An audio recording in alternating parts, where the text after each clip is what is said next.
الحمدللہ الحمدللہ وکفا والصلاة والسلام علی من لا نبی بعد اما بعد فاعوذ باللہ من الشیطان الرجیم بسم اللہ الرحمن الرحیم ان الذین کفروا سواء علیہم اانذرتهم ام لم تنذرهم لا یؤمنون ختم اللہ علی قلوبهم وعلی سمعهم وعلی ابصارهم غشاوة وَلَهُمْ عَذَابٌ عَظِيمٌ صدق اللہ العظیم۔ بے شک وہ لوگ جنہوں نے کفر اختیار کیا جو کافر ہو چکے، برابر ہے ان پر کہ آپ ان کو ڈرائیں یا نہ ڈرائیں، وہ ایمان نہیں لائیں گے۔ اللہ تعالیٰ نے ان کے دلوں اور ان کے کانوں پر مور لگا دی اور ان کی آنکھوں پر پردہ ہے اور ان کے لیے بڑا عذاب ہے۔ سورۃ البقرہ کی مذکورہ آیات سے پہلے مؤمنین متقین کی صفات کا ذکر تھا۔ اب یہاں سے آگے گویا کہ اس سے پہلے ان لوگوں کا ذکر تھا جنہوں نے راہ ہدایت کو اختیار کیا، ہدایت والے راستے کو اختیار کیا، اپنایا۔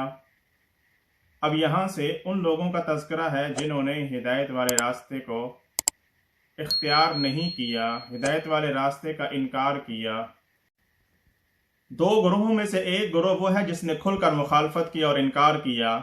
جن کو کافر کہا جاتا ہے قرآن کی اصطلاح میں، اور دوسرے لوگ وہ ہیں جنہوں نے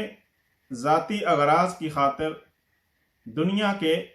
ذلیل مفاد کی خاطر کھل کر تو انکار نہیں کیا بلکہ دھوکے اور فریب سے کام لیا کہ جب مسلمانوں کے پاس آتے تو کہتے ہم مسلمان ہیں، ہم تمہارے ساتھ ہیں، ہم قرآن اور قرآن کی ہدایات کو مانتے ہیں،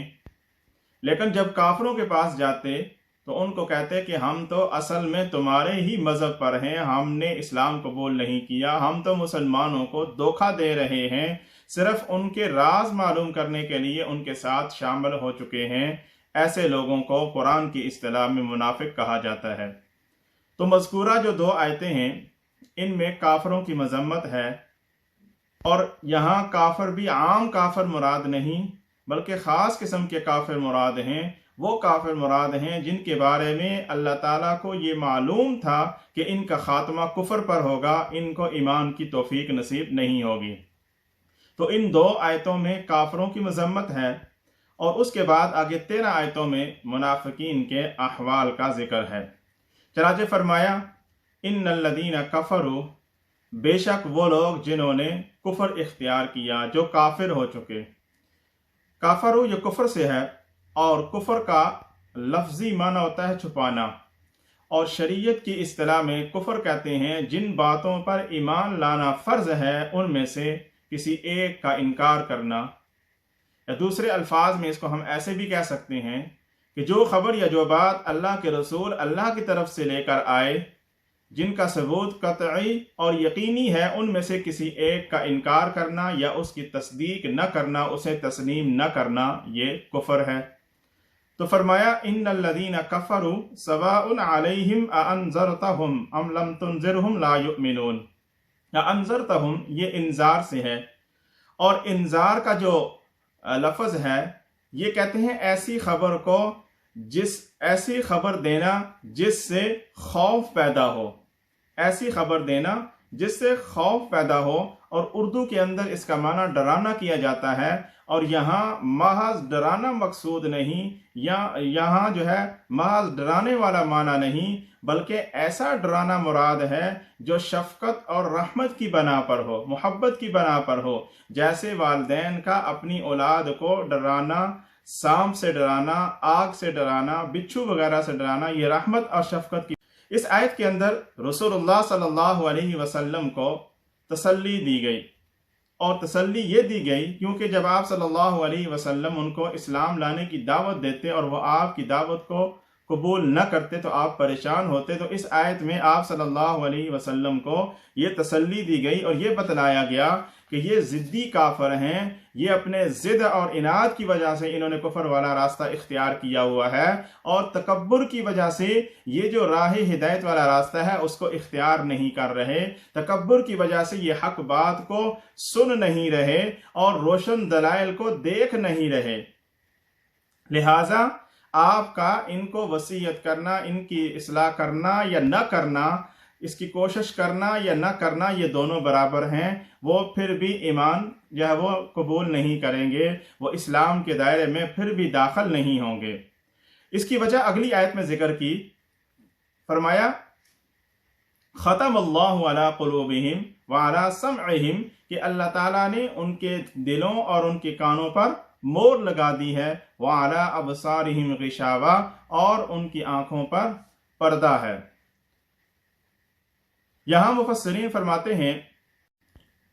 کسی چیز پر مور لگانے کا مطلب یہ ہوتا ہے کہ باہر سے کوئی چیز اس کے اندر داخل نہ ہو سکے۔ ان کے دلوں اور کانوں پر مور لگانے کا بھی یہی مطلب ہے کہ ان میں قبول حق کی کوئی گنجائش باقی نہیں رہے گی۔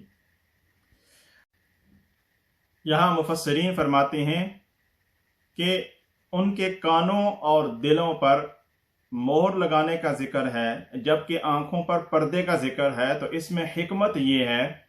کہ جو دل ہوتا ہے، دل میں جو خیال ہے، جو مضمون ہے، وہ ہر جہت سے آ سکتا ہے۔ اسی طرح کانوں کے اندر جو آواز ہے وہ بھی ہر جہت اور ہر سمت سے آ سکتی ہے۔ اس لیے ان دونوں کے لیے لفظ مہر کا ذکر ہے کہ کسی بھی جہت سے ان دل کے اندر بھی کوئی مضمون نہ آ سکے اور کانوں کے اندر بھی کوئی آواز نہ آ سکے۔ اور آنکھ کا ادراک جو ہوتا ہے وہ سامنے کی طرف ہوتا ہے، جب آنکھ کے سامنے پردہ پڑ جائے گا تو پھر آنکھ جو ہے وہ اس کا ادراک نہیں کر سکے گی۔ ان دونوں آیتوں سے یہ معلوم ہوا کہ کفر اور ہر گناہ کی جو اصل سزا ہے وہ آخرت میں جا کر ملے گی،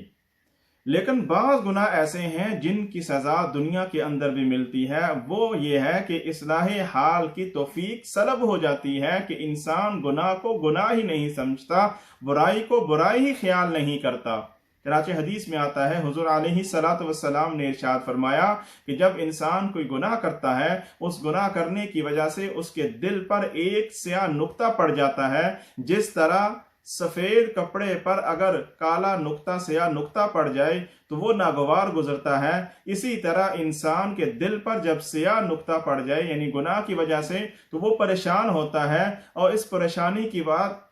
پھر وہ اپنے گناہ سے توبہ کرتا ہے۔ لیکن اگر کسی انسان نے گناہ کیا اور اس کے دل پر ایک سیاہ نقطہ پڑا اور اس نے توبہ نہ کی، پھر اس کے بعد دوبارہ دوسری دفعہ گناہ کیا، پھر دوسرا نقطہ پڑا، اسی طرح اگر وہ گناہ کرتا گیا اور توبہ نہ کی تو ایک وقت ایسا آئے گا کہ اس کا دل بالکل سیاہ ہو جائے گا، اچھے اور برے کی تمیز اس کے اندر سے ختم ہو جائے گی، نیکی اور برائی کی تمیز ختم ہو جائے گی۔ اس کو یہ احساس نہیں ہوگا کہ کون سا کام اچھا ہے اور کون سا کام برا ہے۔ یہاں ایک بات مفسرین نے یہ بھی ذکر کی ہے کہ اس آیت کے اندر ازلی کافروں کے لیے رسول اللہ صلی اللہ علیہ وسلم کے واضح و نصیحت کو کرنے اور نہ کرنے دونوں کو برابر قرار دیا ہے۔ تو فرمایا کہ یہ جو فرمایا کہ سواء علیہم اانذرتہم ام لم تنذرہم لا یؤمنون، کہ آپ کا ڈرانا اور نہ ڈرانا یہ ان کے لیے برابر ہے۔ مفسرین فرماتے ہیں کہ یہ کافروں کے حق میں برابر ہے کہ ان کو اس کا کوئی نفع نہیں ہوگا، لیکن رسول اللہ صلی اللہ علیہ وسلم کو اس کا نفع ہوگا اور آپ صلی اللہ علیہ وسلم کو تبلیغ کرنے کا، نصیحت کرنے کا ثواب ملے گا۔ چنانچہ مفسرین فرماتے ہیں اس سے یہ معلوم ہوا کہ اگر کوئی نصیحت کرنے والا یعنی جو ناصح ہے یا مبلغ ہے، اگر اس کی وہ نصیحت اور وہ جو تبلیغ کر رہا ہے وہ مؤثر نہیں بھی ہے، پھر بھی اس کو اس کا اجر و ثواب ملے گا، اگرچہ کوئی قبول کرتا ہے یا نہیں کرتا، لیکن نصیحت کرنے والے کو اور تبلیغ کرنے والے کو اس کا اجر و ثواب